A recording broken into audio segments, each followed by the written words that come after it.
23واں پارہ سورہ صاد۔ اعوذ باللہ من الشیطان الرجیم، بسم اللہ الرحمن الرحیم۔ کل حضرت انسان ابو البشر سیدنا حضرت آدم علی نبینا علیہ الصلاۃ والسلام کی پیدائش پر اور ان کے تعارف پر چند باتیں گوش گزار کی تھیں کہ قرآن کریم میں انسان کی پیدائش کے لیے مختلف صیغے استعمال کیے گئے، تو یہ مٹی کے تیار کرنے سے آخر تک جب تک جیسے برتن تیار ہو جاتا ہے تو یہ سارے صیغے اس اعتبار سے بیان کیے گئے، جیسے کہ تراب خشک مٹی کو کہا جاتا ہے اور طین وہ مٹی ہوتی ہے کہ جب اس میں پانی مل جائے۔ بہرحال صلصال کالفخار سلالۃ من طین، یہ ساری باتیں حضرت آدم علیہ السلام کی پیدائش کے متعلق تھیں۔ جس وقت حضرت آدم علیہ السلام کو اللہ نے بنا لیا تو اللہ پاک نے فرشتوں کو کہا کہ میں ایک انسان بنانے والا ہوں مٹی سے، اور جب میں اس کو مکمل بنا چکوں اور اس میں اپنی طرف سے روح پھونک لوں تو تم نے حضرت آدم کو سجدہ کرنا ہے۔ سارے فرشتوں نے سجدہ کیا الا ابلیس، سوائے ابلیس کے۔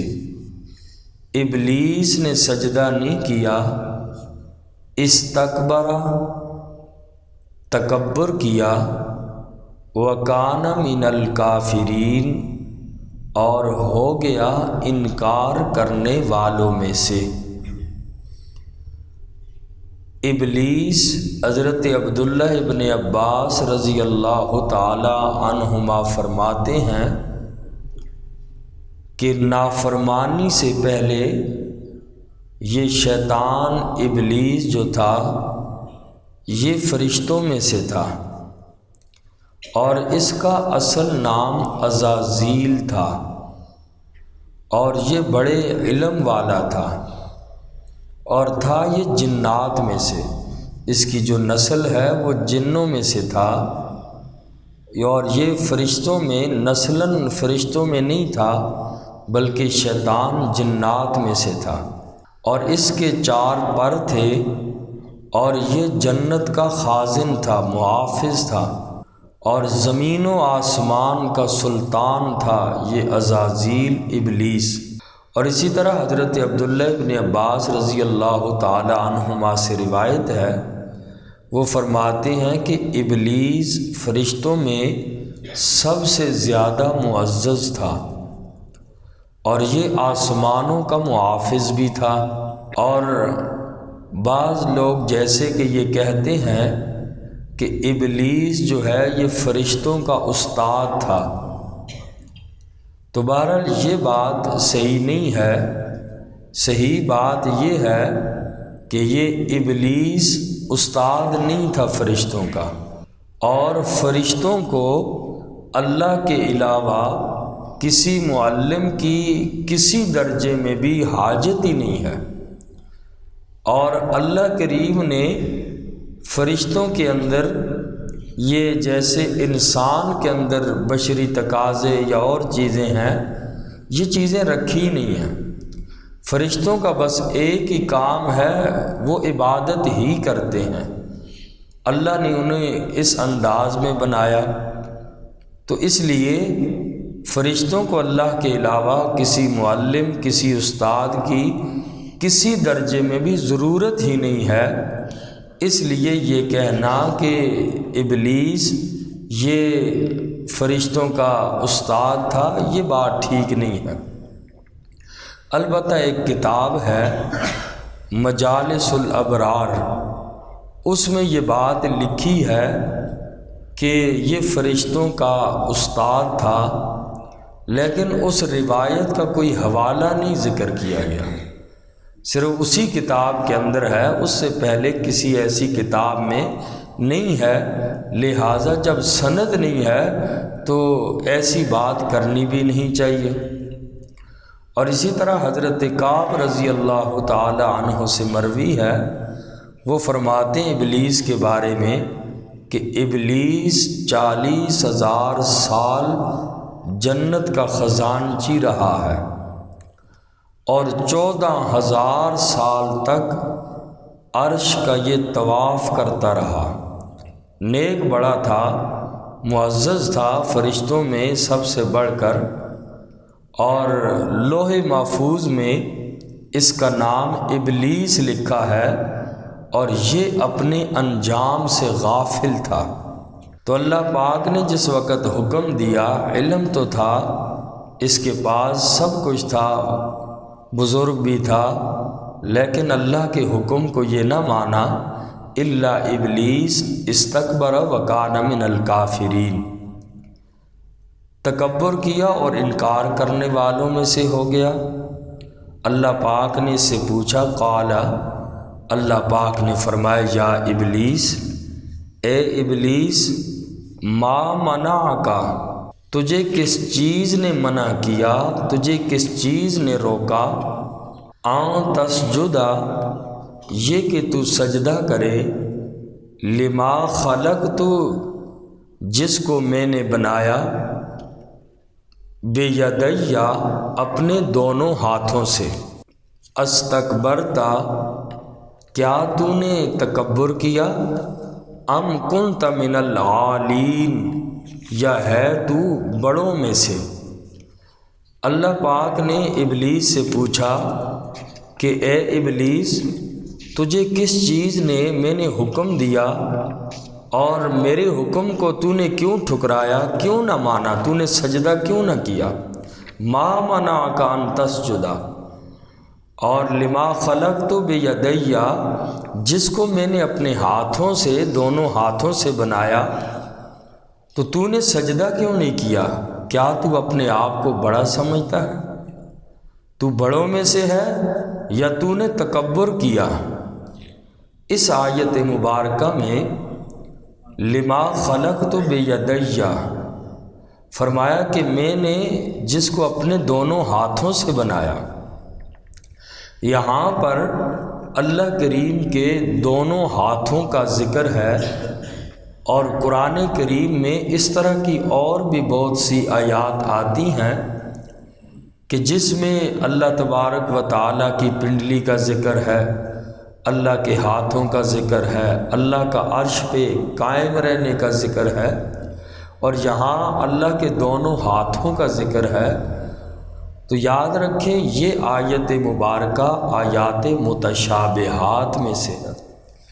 ایسی چیزیں متشابہات میں، اور قرآن کریم کی آیات دو طرح کی ہوتی ہیں، ایک ہوتی ہیں محکمات اور دوسری ہوتی ہیں متشابہات۔ محکمات کہتے ہیں کہ انسان مفہوم کو سمجھنے میں کسی قسم کا کوئی اشتباہ نہ ہو، بالکل عام، سادہ اور واضح مفہوم ہو، جیسے کہ قرآن نے فرمایا اقیم الصلاۃ، نماز قائم کرو، اس میں سوچنے کی ضرورت نہیں ہے، عام فہم مفہوم ہے۔ تو ایسی آیات کو ام الکتاب کہا جاتا ہے، اور یہ قرآن کریم میں زیادہ ہیں، اور بنسبت دوسری آیات، آیات متشابہات۔ آیات متشابہات جو ہیں کہ جن کی حقیقت کو انسان نہ سمجھ سکے، اور جیسے کہ الرحمن علی العرش استوی، ید اللہ فوق ایدیہم وغیرہ، جس میں اللہ کی کیفیت کے متعلق آیات میں بیان کیا جائے، یہ آیات متشابہات ہوتی ہیں۔ اور آیات متشابہات کا معنی صرف اللہ ہی جانتے ہیں۔ ایسے الفاظ سے کوئی معنی نکالنا یہ درست نہیں ہے۔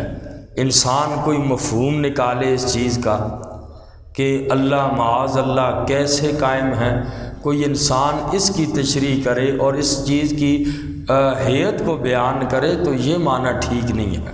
حضرت امام مالک رحمہ اللہ سے جب ایسی آیتوں کے بارے میں پوچھا گیا تو حضرت امام مالک رحمہ اللہ نے جواب یہ دیا، المعنی معلوم، ایسی آیتوں کا معنی تو معلوم ہے، والکیف مجہول، کیفیت مجہول ہے، کوئی بندہ نہیں سمجھ سکتا، والایمان بہ واجب، بس ان پر ایمان لانا ہے، یہ واجب ہے، ان کی کیفیت پر سوال نہیں کرنا، والسوال عنہ بدعۃ، اس کے بارے میں سوال کرنا بدعت ہے۔ کوئی معاذ اللہ پوچھے الرحمن علی العرش استویٰ کی کیفیت بیان کرو، جو بیان کرے وہ عالم نہیں ہے، اس لیے اللہ کی کیفیت کو کوئی نہیں بیان کر سکتا۔ تو یہ آیات متشابہات میں سے ہیں۔ بخاری شریف کی روایت ہے، حضرت سیدہ عائشہ صدیقہ رضی اللہ تعالی عنہا سے روایت ہے، نبی کریم صلی اللہ علیہ وسلم نے ارشاد فرمایا کہ جب تم ایسے لوگوں کو دیکھو جو متشابہات کی تشریح کریں، جو متشابہات کی تفتیش میں لگے رہیں، ایسے لوگوں سے آقا نے فرمایا دور بھاگنا، بچنا ایسے لوگوں سے، یہ خود بھی گمراہ ہیں، تمہیں بھی گمراہ کریں گے۔ اور ہمارے لوگوں کا یہ ایک عادت ہے، وہ تو ایسا ہی سمجھتے ہیں، دیکھو جی آج تک اس آیت کو کسی عالم نے، بڑے بڑے علماء گزرے، بیان نہیں کی، دیکھو یہ سکالر بیان کر رہا ہے، یہ فلاں بیان کر رہا ہے، دیکھو اس کا علم کتنا وسیع ہے۔ بخاری شریف کی صحیح روایت، آقا نے فرمایا یہ گمراہ لوگ ہیں، ایسے لوگوں سے دور بھاگنا، ایسے لوگوں سے بچنا، اپنے ایمان کو بچانا۔ اور طبرانی شریف کی روایت ہے، رسول اللہ صلی اللہ علیہ وسلم نے ارشاد فرمایا کہ مجھے اپنی امت پر 3 طرح کے خوف ہیں، 3 طرح کا ڈر ہے کہ میری امت گمراہ ہو جائے گی ان 3 کاموں میں لگ کے۔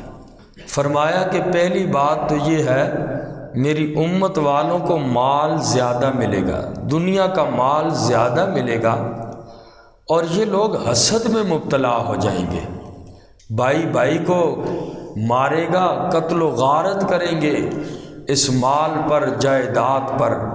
فرمایا یہ نہیں، مجھے فقر و فاقہ کا ڈر نہیں ہے امت پر، میری امت فقر و فاقہ سے نہیں ہلاک ہوگی۔ فرمایا مال کی بہتات ہوگی، مال زیادہ ہوگا، پھر بھی ان کی آنکھیں بھریں گی نہیں، حسد سے ایک دوسرے کو ماریں گے۔ آج کل یہ چیزیں ہو رہی ہیں، ہر تیسری جگہ جن کی جائیدادیں ہیں فساد مچے ہوئے ہیں، فتنے بنے ہوئے ہیں۔ اور دوسری چیز فرمائی جس کا مجھے امت پہ خوف ہے، ایسے لوگ آئیں گے جو قرآن کھول کے، ہر عام آدمی قرآن کو سمجھنے کا دعویٰ کر بیٹھے گا، اور ایسے لوگ آئیں گے قرآن کو کھول کر اس میں جو سمجھنے کی آیات نہیں ہیں، متشابہات کی تفتیش میں لگ جائیں گے، اور اس کا مطلب حالانکہ اللہ کے علاوہ کوئی نہیں جانتا۔ یہ آقا علیہ السلام نے فرمایا کہ لوگ ایسی آیتوں کے پیچھے لگ جائیں گے۔ اگر آپ سورہ آل عمران آیت نمبر 7 پڑھیں، اس میں اللہ پاک نے فرمایا کہ ان آیات کی تشریح وما یعلم تأویلہ الا اللہ، اللہ کے علاوہ نبی بھی نہیں جانتے، یعنی اللہ کی کیفیت کیا ہے، رب کس کیفیت میں ہے، رب معاذ اللہ انسان کیسے بیان کرے، یہ بیان ہی نہیں کر سکتا ہے۔ تو فرمایا ان چیزوں کی تعویل اللہ کے علاوہ کوئی نہیں جانتا۔ رہی بات والراسخون فی العلم، جو علم کے اندر پختہ لوگ ہیں، پختہ لوگ بھی کیا کہتے ہیں، یقولون آمنا بہ، ہم ان کی تفتیش میں، تشریح میں نہیں پڑھتے، بس ہم اس پر ایمان رکھتے ہیں، اور کل من عند ربنا، یہ ہمارے رب کی طرف سے جو کچھ ہے سچ ہے، حق ہے، ہم ان کے پیچھے نہیں پڑتے۔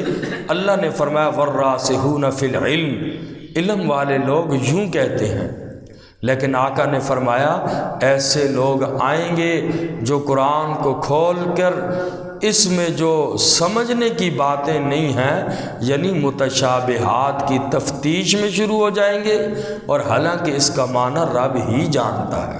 تو فرمایا ایسے لوگوں سے بچنا، مجھے اپنی امت کے گمراہ ہونے میں ایسے لوگوں کا ڈر ہے، ایسے لوگ آئیں گے جو لوگوں کے ایمان خراب کریں گے۔ اور تیسری چیز آقا نے فرمائی کہ علم بڑھ جائے گا، لوگوں کے دلوں سے قدر ختم ہو جائے گی، لوگ اسے ضائع کر دیں گے، علم کو بڑھانے کی جستجو چھوڑ دیں گے لوگ۔ اور جیسا کہ آج کل لوگ کہتے ہیں نہیں سیکھتے، کیوں نہیں سیکھتے؟ اس لیے نہیں سیکھتے، اور اگر علم سیکھ لیا تو کل پوچھ ہوگی، یہ جاہلانہ سوال ہے۔ تو اس لیے انسان کو آیات متشابہات، کوئی بھی ایسی قرآن کی آیت آئے تشریح کرتا ہوا نظر آئے تو اسے گمراہ سمجھنا، یہ نہ کہنا کہ یہ تو اتنا بڑا عالم ہے، آج تک کسی نے اس کی تشریح نہیں کی، دیکھو یہ کر رہا ہے۔ جیسے کہ ہمارے ہاں عالم تو اسی کو سمجھا جاتا ہے جو ایسے کرے۔ تو فرمایا یہ گمراہ لوگ ہوں گے، ان کے پیچھے نہ چلنا۔ انشاءاللہ باقی واقعہ کل کریں۔